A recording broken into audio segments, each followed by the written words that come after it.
जय माता दी। दुर्गा माँ का सातवां रूप कालरात्रि है। कालरात्रि का रूप माता ने असुरों का विनाश करने के लिए धारण किया था।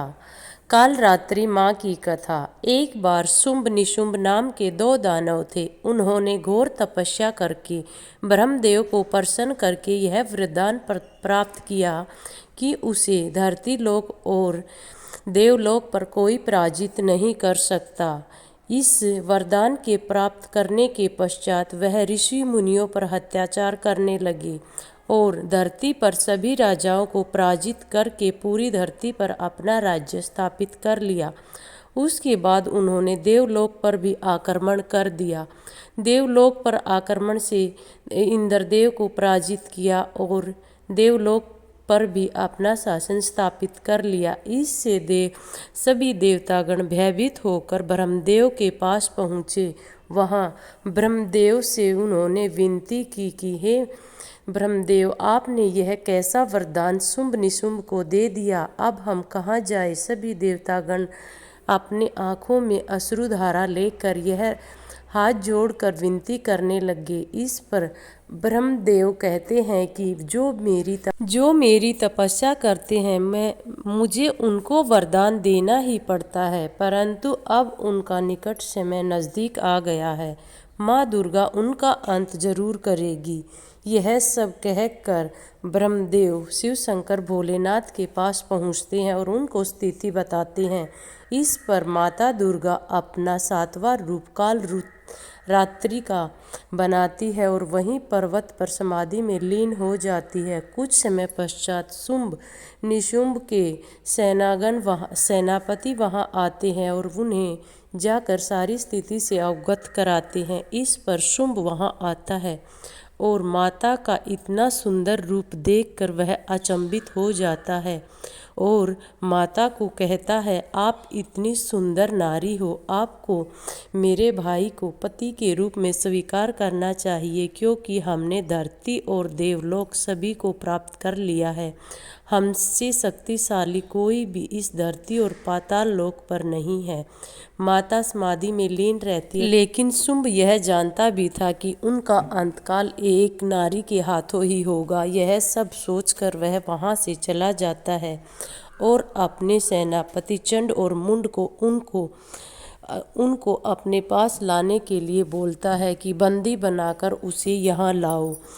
लेकिन चंड और मुंड माता देवी के रूप के सामने टिक नहीं पाते हैं। वह उनके सामने युद्ध में पराजित होते हैं और मारे जाते हैं। इस पर शुंभ फिर से माता को ललकारता है, लेकिन माता के सामने टिक नहीं पाता। उनका कुछ क्षण का ही आक्रमण उन्हें ढेर कर देता है। जब यह स्थिति निशुंभ को पता चलती है, उन्हें पता चल जाता है कि अब उनका भी अंत समय नज़दीक आ गया है, लेकिन वह ऐसे कायर की तरह हार नहीं मान सकता था। वह अपने रक्त बीजक के साथ माता को ललकारता है और जैसे ही माता उन पर आक्रमण करती है, उनके खून का कतरा जैसे ही नीचे गिरता है, उससे अनेक दानव बन जाते हैं। इस तरह माता जैसे भी आक्रमण करती, फिर उनके खून से कतरा गिरता और उतने ही दानव पैदा हो जाते। इस पर माता का गुस्सा बढ़ जाता। माता क्रोधित होकर अपने दो रूप बना लेती है, एक रणचंडी और दूसरा कालिका। वह कालिका को बोलती है कि इनका खून का कतरा एक भी नीचे नहीं गिरना चाहिए। अपनी जीवा को निकालो और पूरे रणभूमि में पूरे रक्त को आप साथ की साथ जीवा से समाप्त कर दो, ताकि कोई भी दानव पैदा न हो पाए। माता के इस भयानक रूप के सामने निशुंभ क्षण में ही ढेर मात्र हो जाता है और उनसे पराजित हो जाता है। मृत्यु को प्राप्त करने के पश्चात माता का रूप शांत नहीं होता, वह चारों तरफ दौड़ती रहती है। इस पर देवगण भी भयभीत हो जाते हैं और शिव शंकर भोलेनाथ के पास पहुंचते हैं। वहां जाकर उनसे अनुरोध करते हैं कि हे प्रभु, आप ही अब माता को शांत कर सकते हो।